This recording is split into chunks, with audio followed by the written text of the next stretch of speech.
All right, guys, welcome back to another episode of the Forge Your Life podcast. Here with your host, Richard Fu from richardfu.com and The Ultimate Man. And today, I have a monk on the show, guys. I have a true monk, a warrior here. Yes. He is an amazing guy. We had a chat before off air, and I just had so much fun meeting this guy. His name is Benny Fergusson. He is a friend of Mason Taylor, who we had on the show as well. And this guy is something special. Like, seriously, he melds the mind with the body, with energy, with confidence, but all in a way that's actually balanced. And I'm looking forward to this chapter here because of how often we're trying to seek a balanced life and what that actually looks like. And most of all, Benny, to give you a good idea just why you should stay on, is he's broken his spine or damaged his spine, and somehow he's still being able to transform himself into the movement monk. And for that reason, I'm excited to have Benny on the show. So please welcome Benny Fergusson. Benny, good to have you on, brother. The crowd goes wild. Yeah. I thought the monk would just be in Thanks. silence, man. You just come up and say, Yeah. Well, I suppose there's different types of monks. There's monks that live in the temple and don't interact with the world, and monks that are diving in the thick of it. And I suppose I like to bring the temple into modern life, thus the term monk. And I actually got given that by a magazine I write for. But but thank you humbly for having me, man. It's an honor to be here. Oh, man, I'm excited to have you on the show, man. And so, Benny, for the people who haven't heard about you or the movement monk movement itself, could you share a bit about your story, how you got to where you're at, and a bit more? Yeah, I will with honor. These days people refer to me as the movement monk, and it's my latest personal project. And it started really out of being lost, as all wonderful things do. Sometimes in order to really start on the journey, you have to realize that you're lost. And so I was really lost when it came to my body. I was in the fitness industry. I've been in it for a long time, maybe close to 15 years now coming on. And it feels like my whole lifetime in some ways. But throughout that process, I started off in sports and played at very high levels for Australia as a junior, which was really good. And I've just been observing along the way things that have been missing. Like we spent hours and hours and hours learning how to jump higher, but never once it was talked about how to land. And so no wonder there were so many ankle injuries that were happening. So there were some learnings there. And, I started off in a big gym as a personal trainer. And then I realized there was a lot of shortcomings there. People, learning to use their body, which is a very fluid structure in nature, but interacting with machines that are very linear and robotic. And, and they also train the mind in a certain way. So long story short, I need to figure out a way how to fix my spine that was just kind of, I often say it looked like the plumbing bend underneath your kitchen sink.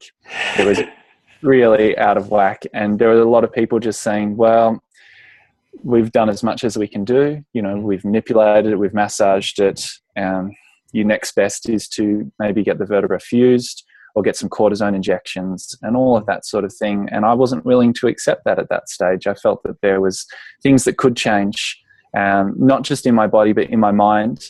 And so the journey of the movement monk has really been about understanding how the mind and the body and the breath can all unify together to, I suppose, create a more balanced way of living. And I'm sure we can talk more about what that even means. And so that's in a nutshell. Yeah. Wow, man. And if you guys haven't seen, you should head over to his website and you see a picture of the spine, and it literally looks like, people have been playing that pipe dream game, right? Where it's right angles to each other. And tell us this, I'm intrigued, man. Like how what happened to your spine, man? And then talk us through that journey where you realize something's up. Yeah. It was a really funny moment. And these things I've noticed, there might be a moment that you remember when the injury happened, or that moment happened when it became real. But I also realized that it was an accumulation of many years of bad habits in my life. And but the actual moment was, so when I lived back in Melbourne a few years back, I ran probably before movement was starting to become a more talked about thing. We ran a movement facility called Cohesion. Mm-hmm. And in that, we had some really wonderful people. And one of my friends, JT, whose nickname's Tenacity, and you can probably gather the way he likes to train with that sort of nickname. We had this big tire, and we were doing a lot of strongman-based training at the time. And so the challenge was he set 5 minutes on the timer, and it was flip it as many times as you could. And I think this thing, maybe by strongman standards, not that heavy, but for, everyday mortal humans like myself, it was about 260 odd kilograms. It was fairly heavy. And so he's a very strong man. And so he flipped it 14 times. Yeah. So naturally the bravado boils up inside of you, and I had to beat it, So, and when you're lifting a tire, there's this kind of real, if you're not focusing on what you're doing solely, like you can do it really just lift it up with one knee and extend the hip. So there's this real twisting on the body as you do it. So accumulate that by 15 times. I felt amazing at the end, but then something was kind of up after that point. That was like the straw that broke the camel's back, so to speak. Yeah. And I woke up, it wasn't until about 2 weeks later, and I woke up and I looked in the mirror, and my spine was like that. And I had to take a double take. I'm like, I tried to move it back, and as I did, it was like the most intense pain ever that I had experienced so far. So that was the moment that it happened, and I realized I couldn't just move it back. I went from being really capable, doing lots of fun stuff with my body, to it was painful to breathe. It was painful to walk. It was even painful to lay down.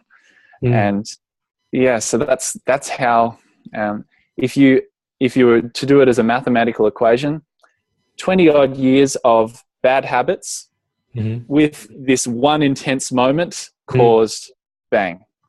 Pop goes the weasel. And that was that. Talk us through this. So you say like 20 years of bad habits. Like, for example, what are some bad habits that you did have before that you didn't notice before, and that some people listening might have? Yeah. I would say probably the habit of stagnancy was one habit. And to explain that a little bit further, probably just with looking at the breathing. When I started to learn how to breathe again, which sounds funny, I realized I wasn't actually breathing fully. If the torso is a vessel for the breath fill, I was only filling maybe 20%, and I was filling up here. So the whole time, my whole lower body, my abdomen and my lower spine and middle spine was never getting movement. So there was a habit of breathing because, and for me, habits are things that operate unconsciously. And which is a wonderful thing because it means you don't have to think about it all the time. However, it can compound without you knowing about it because it's happening underneath the surface. So breathing was a bad habit for me, or incorrectly, or maybe to refine that terminology, just I wasn't fully breathing, which wasn't giving my body an opportunity to circulate all of the wonderful stuff that goes inside of it, whether it's fluids or energy or however we would like to call it. And so that was causing certain areas of my body to not move fully, causing the habit of stagnancy. Wow. So that was a big habit that I needed to learn how to become aware of. And there's a process that I can talk more about as we go. Yeah, I'm intrigued, man. Like, how did you notice that in the first place, that it's because you're not breathing fully to the maximum either? And that, how did that like tie into affecting in that intense moment that your back just like gave way? I noticed, I think through the process, like pain has been and I've had some amazing teachers on lots of different therapeutics and modalities with the body and the mind and the breath and all of that sort of stuff. But my biggest teacher has been my pain. And it's not something that I recommend that someone forces themselves through. But, it was when I was experiencing that, like that twisting basically of my spine, I realized that my breath was pushed even higher. So I had kind of like this space where I could breathe. And then, so the previous habit, even though it wasn't fully opening my body, I wanted to go to where it was, but I was hitting that fringe and I was like, ow, ow, ow. So then I just started to inquire. It's like, well, what would happen if I've never really thought about breathing down there all the time? You know, while I'm sitting and eating some food or talking with a friend, like really fully being present with my breath. So it was, the pain really caused me to inquire the things that I didn't notice before. It's the body really giving me a wonderful signal to say, hey, listen, listen to me. And so I took that signal, you know, at the 11th hour, and I went with it, and I kept listening. And that was really the start of the process of learning. And yeah, so I had to really inquire within to become aware of that habit. Yeah, and I know what you mean, because I've started doing that a lot too, where it's like having that focus, and it's so easy to forget to deeply breathe into like the diaphragm and the, you know, around the core area of your body. And sometimes it takes a lot of like not effort, but a lot of awareness to recognize when we're not doing that. Right? And I love that you bring that up. It's not an easy thing to do, but because I've been practicing it, and I'm not sure if this is what you felt as well, it's like it's a lot more groundedness, right? You're more grounded because if you're breathing up here so much, it's like you're very jittery, you're very, you know, it's not flexible, but it's very like a scattered kind of energy, right? Yes. How you talk and how you come across. And then when you breathe deeper within, it's like it's a grounded sense, and you're in the core. And I want to ask this question here, Benny, of like, so your back, you know, you went to doctors, you went to, you know, I'm guessing you saw a lot of people who talk about how you could fix your back, and a lot of them saying this is the best it's going to get, right? What kept making you push forward to say, no, there's got to be something else. There has to be something else. What kept you being the tenacious guy, the resilient guy, like, no, it's got to be something? Well, I think a yearning to live and like to really fully experience life. And at one level, it doesn't matter what I'm doing. I'm just not really willing to settle. I'm not satisfied with like a mediocre existence. You know, it's almost like when TVs went from black and white to color. Like we accepted, you know, a lot of people accepted that, okay, that's the way TV is. And, you know, it was enjoyable and all of that sort of stuff, and you can kind of settle with it. But then someone conceptualized, well, life's in color. Why not bring TV in color? And it's a weird analogy, given I don't really watch TV. However, but it's kind of like you never know what you know until you're willing to push into new territory, to notice where you're limited and just be curious. What might be beyond that? And so I suppose I've just done it without killing myself. And I've had a few near-death experiences along the way. But I'm just really interested in what's life all about? What can this experience be in this moment? It doesn't have to be doing fancy stuff, but and that through that question, I've really gained a much deeper relationship with the body, and now I'm quite happy just sitting here and breathing and sitting in nature. It's just those simple things. So it's not necessarily more. It's kind of the refinement and enhancement of what is in this moment, without sounding too philosophical about that. Yeah. Oh man, I love that. It's amazing. And let's move into, you know, the movement monk, right? How you actually transition from, you know, that spinal injury to having more fluidity, more, you know, flexibility within your own body, and then now how you actually transfer that and what you learned through that whole experience into the movement monk, right? So talk us through that, like, you know, what is the movement monk all about? Yeah, well, it's about, well, I suppose the first thing is it's about unification. Okay. It's about connecting that which is not connected.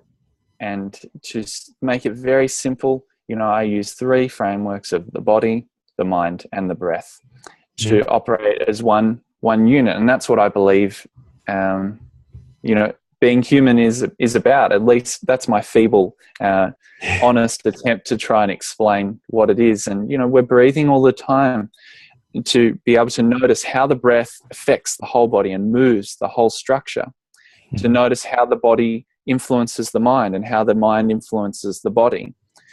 Really, it's about liberation from conditioning. So then we can choose more authentically in each and every given moment. And I just use the body as a conduit for that. And, so I look at where the body is storing tension, because that's an obstruction between really you and a more free self.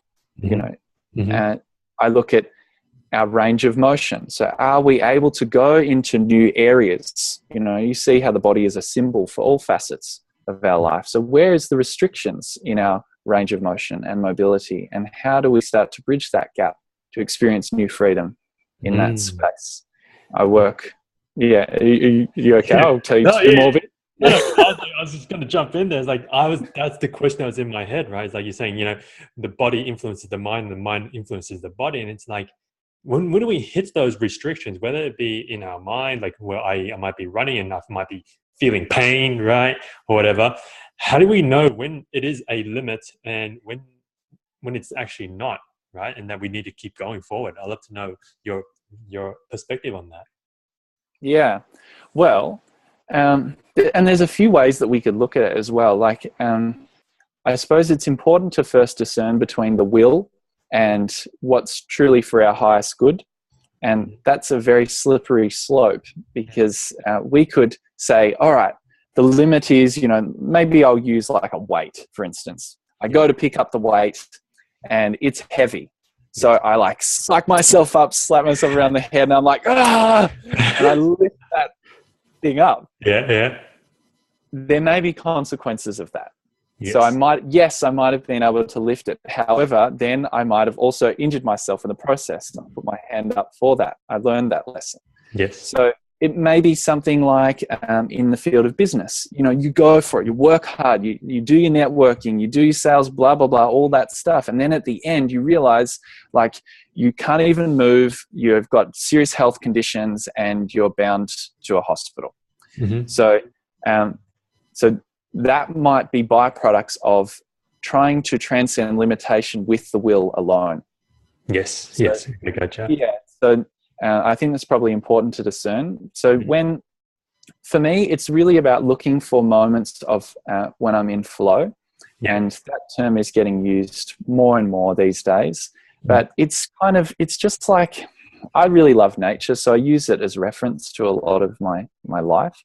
But, if you're in a river that's life, so to speak, it makes sense to just be able to slow down. Like when you're swimming really fast, you can't feel necessarily where the current's coming from. It's harder. You can definitely feel if you're swimming up current, but it's harder to. But if you stop for a moment and be still in the water, you can see you're moving very quickly. So there's two things to that. One, you need a reference point of yourself, your own center. Right. And two, you need a reference point of your environment. Okay. So that which is moving around you. Once you can sense those things, then you can be able to more accurately perceive and navigate limitations in a way that's true to you. And hopefully that makes sense. Yeah. I got it in my head, and I'm just thinking here, like, to say, for example, in that weight example, right? I want to lift this much, right? That's my will saying I will do this, but then there's a limit that my body will take, right? And like you say, how do we actually recognize that?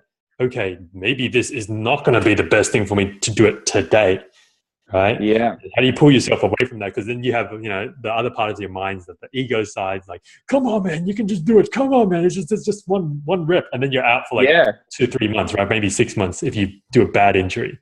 And so, how do we stop ourselves from doing silly things that are maybe near-death experiences, like you've spoken about before? Well, I would say you need to be able to embody the duality in each moment. So while in that situation, it's sort of like do or die. I must lift the weight. I must move it, because if I don't, maybe I'm weak, or maybe I'm not a man. All of this sort of stuff.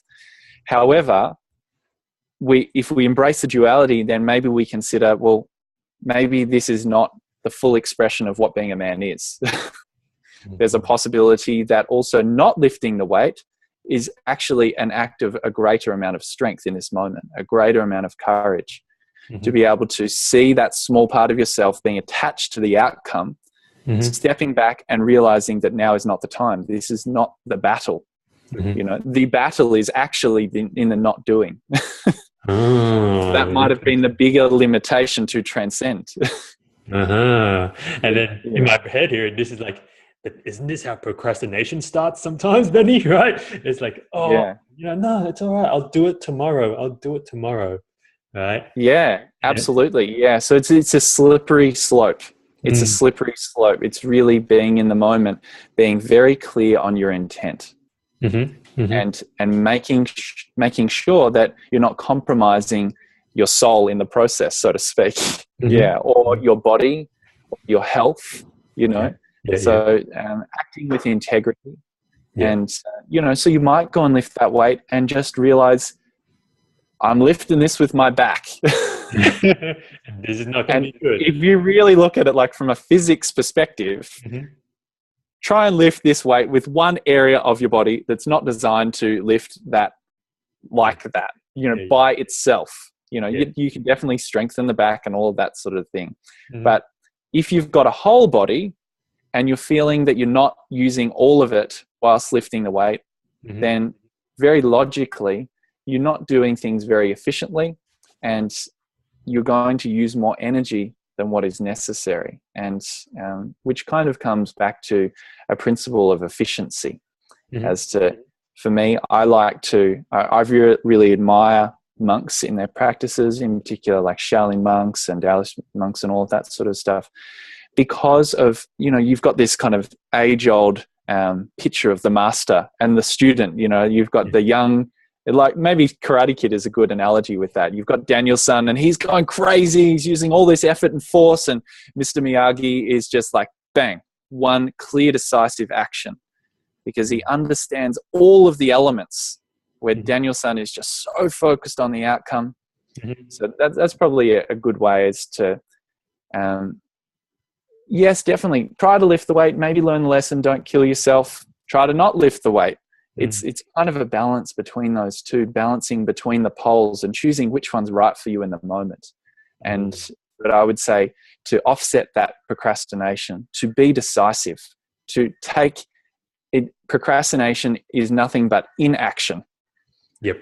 Yeah. So it's very different to step away from the weight with inaction. So it's like, I'm not going to do that, rather than choosing to consciously step away from the weight or towards. So it's decisive action.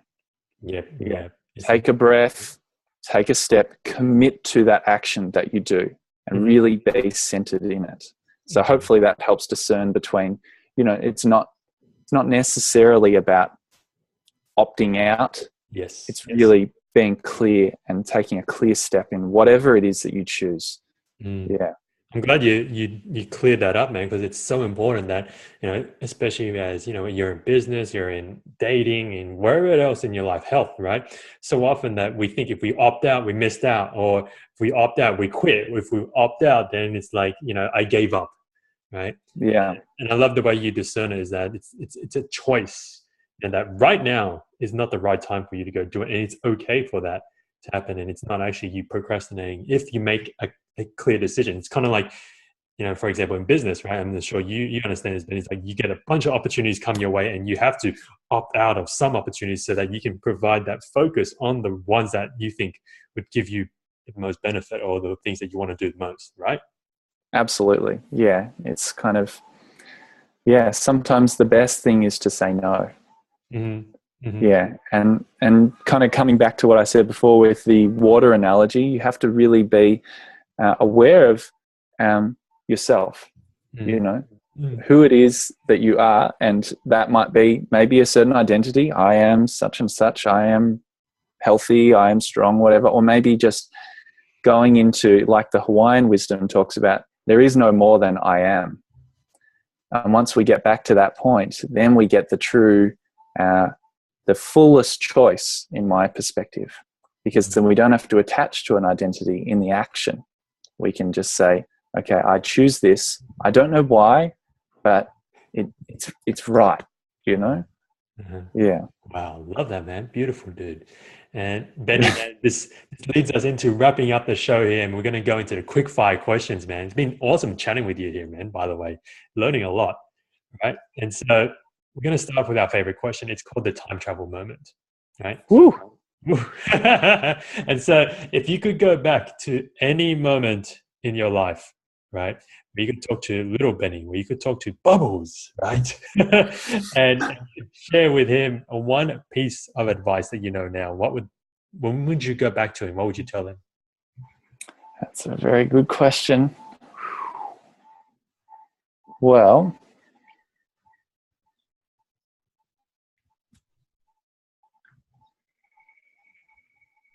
I would go back to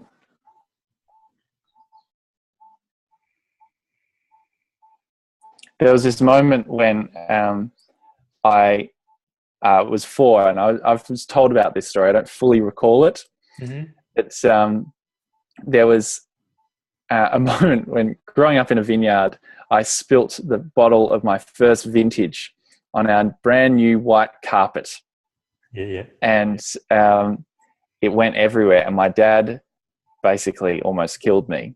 And I would go back to myself at that moment, if I was able to understand what I was saying, to just be okay with the wine on the floor. To be okay amidst such an intense moment, and to be strong in times of challenge. Yeah, to be able to stand up in times of conflict and be okay with it, and appreciate the carpet with a new purple stain. I appreciate it. Probably the only one who's going to appreciate it too. I love it, man. Yeah. Amazing. Yeah. And so the next question for you, Benny, man, is you've studied a lot, man. And if there was one book that was a total must read for everyone watching and everyone listening, what would that book be, man? Okay. I would say in one of my practices, there's a very big practice that's sculpted me a lot in my life to experience it in the way that I do, and that's the practice of standing meditation. And I'd highly recommend it's a very wonderful book by an author named Mark Cohen, and it's called Inside Zhanzhuang, or Inside Zhanzhuang, which is ZhanZhuang. Okay. And it basically talks about the process of standing meditation, but really it's a manual for life. It teaches you to embody a lot of these concepts that I've been talking about, rather than just getting the next strategy and trying it on and all that. So it helps bring it into your cells. So for me, that's been one of the most profound books that I've read, because information is worthless without embodiment. And yeah. Awesome, man. We'll add that to the show notes as well. And awesome. This next question, I'm excited to ask you this, man. This is for the men who are listening, right? For me, I think, Benny, like the modern world is like up there, and women are up there, right? Because they've had this whole movement for so many years, elevating them up. But I feel like the men have been left behind. That there's a huge gap between where the world is right now and where men are right now, and we have to bridge this gap. And I think, I want to ask you, if there's one thing, right, men can start doing more so that they can get closer to becoming the modern man that the world needs us to be, right, what would that thing be? So many things that I could say, but the first one that came to mind was embrace your sensitivity. And I don't mean that in a wishy-washy way. I mean, embrace your ability to sense what's going on in a moment, to be intuitive, to really be aware. If you're in a business conversation, if you're using your body, to be aware of all of the things happening around you, because a lot of men, from my perspective, are very strong and rational, and they've got that kind of really yang sort of side down. But embrace some of the yin and see actually how damn strong that is. Really paying attention to the subtleties like subtle cues in the way that you speak, subtle cues in body language with people, in your own body language. Pay attention and be sensitive and attuned to those things. I would say that's, be sensitive to your emotions, bloody feel stuff and express yourself, go out and dance, like all of that stuff. Like, don't bottle it up. Don't be strong. Like, just let it out. Yeah. I would say that's probably, I love that, man. It's so important, man. And I love that you bring that up. And as we start wrapping up here, man, next question I have for you, Mr. Benny, is what is true balance? Like, we talked a bit about balance. I'd love to know, how do you describe what is true balance for someone who's listening? Yeah. Well, I'm glad you asked that. Balance is not static. And we go through times, and you might be able to recall a few moments in life where you experience that perfect balance, where everything is in flow, where everything stops. Sometimes in Taoism, they say returning to the Tao or going into the void and all of that sort of stuff. But most of life is learning to actually rebalance more effectively. So what I would say is true balance is having a wider platform, a wider foundation to really, you look at the pyramids, they've lasted quite a while. You're not going to push them over anytime soon. They're very balanced because they've mastered that art of width, right? Yeah. So build your capacity to rebalance based upon your foundation. I love that, man. And the question that pops up in my head here is like, how often do you think that rebalancing should be happening, whether we do it consciously or unconsciously? Like, so often there's I would say, particularly with my students, I notice that it's a common thing to have like peaks and troughs in life. So where we're going through periods of like, I'm going for it, and then I'm like burnt out, going for it, burnt out. So that's like a constant. Like, if you're always striving, you're never in your center. If you're always like plummeting, you're never in your center. So what it is kind of, it's using as little effort to maintain that point of balance as possible. So like, you might have a spectrum like here, and like you cross over maybe this point. You're like, oh, okay, things are okay. Things are okay. But then we go, so it's kind of like evening out this curve. So then it can be a bit more level. That's my perspective on it. But, and there's a lot of ingredients that happen with that, with the body, with the mind, to attain that state. Yeah. Love it, man. Sounds like we got to do another podcast soon then, man. And final question here for you, Benny, is, if you had 30 seconds left to live, right, and you were surrounded by your family, your friends, your students, the people that you've made like huge impacts with, and you had to pass them one message, what would you say?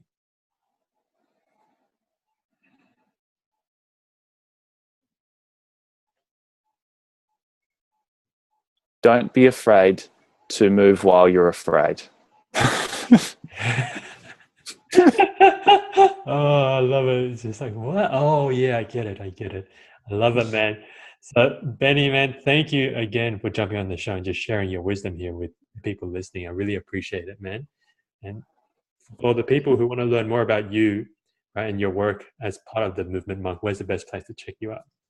They can head over to movementmonk.xyz. It's a bit of a weird ending, but movementmonk.xyz. And I've got a bunch of resources there that I share for free to people, and also some online courses.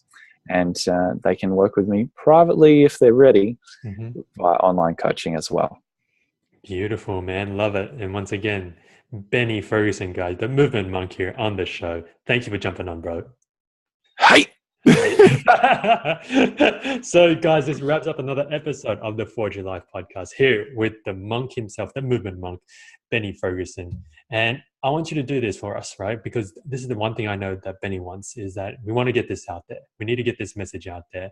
And so if you head over to iTunes, you rate the show, you review it, it'd mean a lot to us so that we can share Benny's vision here, share Benny's messages out there with the world, not just his one, but everyone else who's been on the show as well. So head on over there. And of course, you can also grab the show notes and all the resources that Benny is sharing on this show over at richardfu.com.